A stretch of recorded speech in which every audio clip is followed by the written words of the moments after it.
If client work is running your life instead of the other way around, this video is for you. I used to have no clue how to properly manage clients for my work.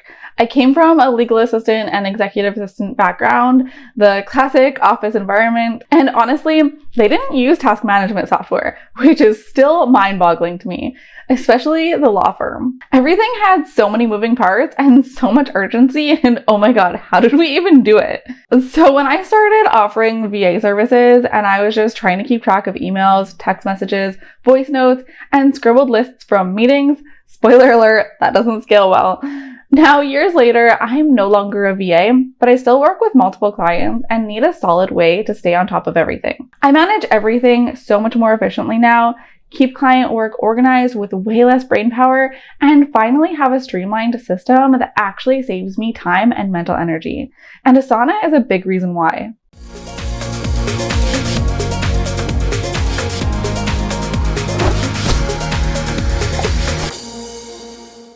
Hey, I'm Samantha, Asana-obsessed systems specialist who helps coaches, freelancers, and other service providers build streamlined, sustainable businesses. My ultimate goal is to help you save time and mental energy as an entrepreneur. If you've ever felt like you're one missed email away from a total meltdown, you are not alone. In this video, I'm going to show you how I use Asana to organize all my client work without overcomplicating things.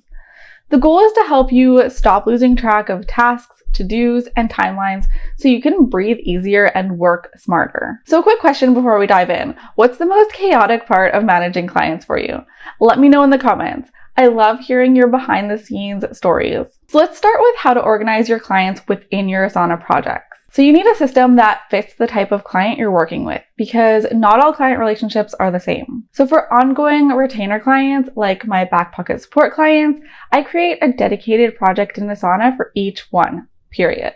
Trying to track multiple ongoing clients in one shared project, that's a fast track to overwhelm. When each long-term client has their own space, you can keep their tasks, deliverables, meeting notes, assets, and updates organized and easily accessible. No need to search through a bunch of unrelated to-dos. This one change alone made a huge difference for me. It's also a cleaner, more professional experience for your team if they help you out with client work as well. But on the other hand, for short-term or project-based clients, like people who book my Asana audit or my Asana VIP setup, I do something a little different. I manage those inside a shared board project that's organized by service. So for example, I have a board for Asana audits and a board for Asana VIP setups. Each client becomes a task on that board and moves through the pipeline from booked to complete. That's where I track everything from intake forms to post-project follow-up, all within that single task. This keeps my Asana workspace clean and scalable. I'm not creating 50 individual projects for one-off clients, but I am keeping things structured and systemized so nothing gets missed. Now, I know some people resist creating dedicated projects because they think it'll be too many, but honestly, it's way more overwhelming to have a bunch of unrelated to-dos crammed into one messy space. You waste more time trying to figure out what belongs to who than you'd spend switching between projects. For my retainer clients, their dedicated project becomes a hub. Everything lives there: call agendas, telelinks, strategy notes, recurring tasks, decisions.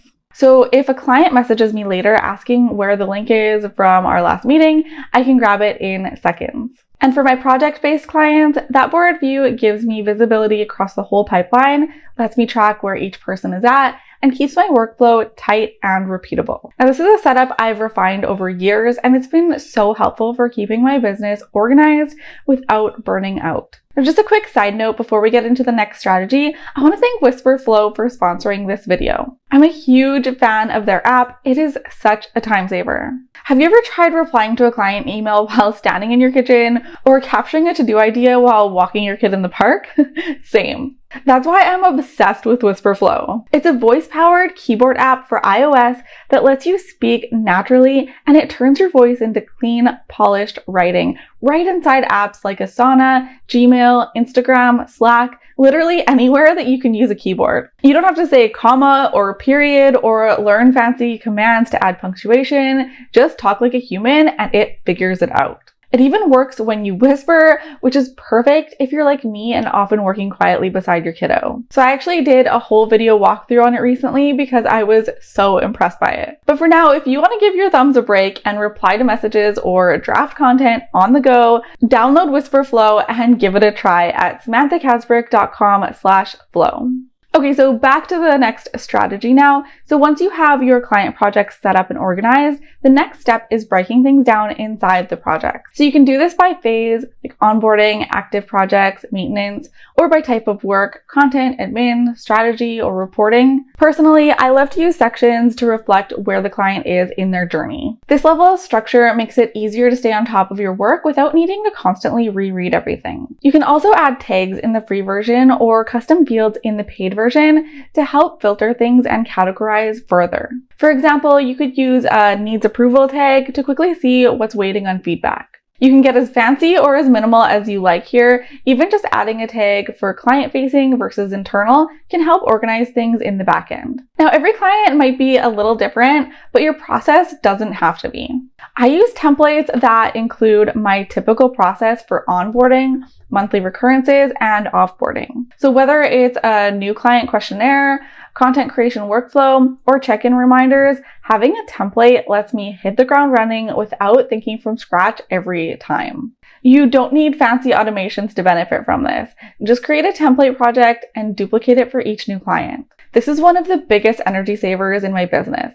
If you ever catch yourself trying to remember what you sent that last client when you started, it's time to make a template. You can even have placeholders or comments in there to remind yourself what to customize. Like you can put add their welcome doc here, or even just adding a blank space.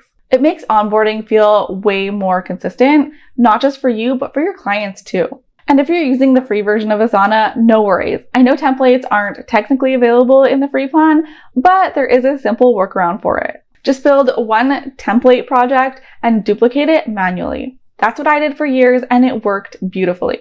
All right, let's talk about Asana's rules and automations. Now, you don't need to go overboard here. Even one or two basic automations or forms can free up your brain. For example, I now use Asana for my intake forms so that when I'm onboarding a new client, I can have them fill out the form and have it automatically appear right within their project or task, right where it's most convenient. I also have a rule set up to send out upcoming payment reminder emails to my retainer clients, something I used to do manually, but now don't have to worry about anymore. You can also auto-assign recurring tasks, move tasks between sections when their status changes, or send reminders before due dates. These little things add up. Think of these like little digital assistants working in the background. They don't take over your whole workflow, they just quietly handle the things you don't need to be spending time on. Now, you could also use automations to keep recurring tasks from falling through the cracks. You set it once and it runs forever. Also, if you work with a team or a VA, automations help reduce micromanagement.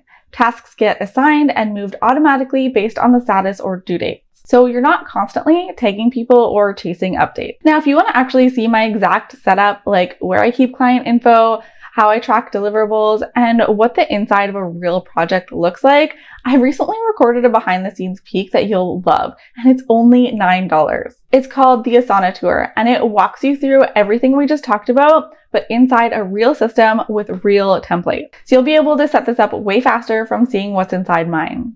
You can check the link in the description to grab it or click right up here. It's a low-cost way to take the guesswork out and finally get your client systems working for you. Even if your current system is a mess, it's totally fixable. You don't need to overhaul everything overnight. Just take one small step today. Maybe that's setting up one client project, or doing your first weekly review, or duplicating a template. Now, don't forget to grab the tour if you want to skip the trial and error and see how an Asana Pro does it, but like for real, my actual system. And subscribe if you want more systems tips that actually make your business easier, not more complicated. All right, thanks for watching. I hope this video was helpful for you, and I will see you in the next video. Bye.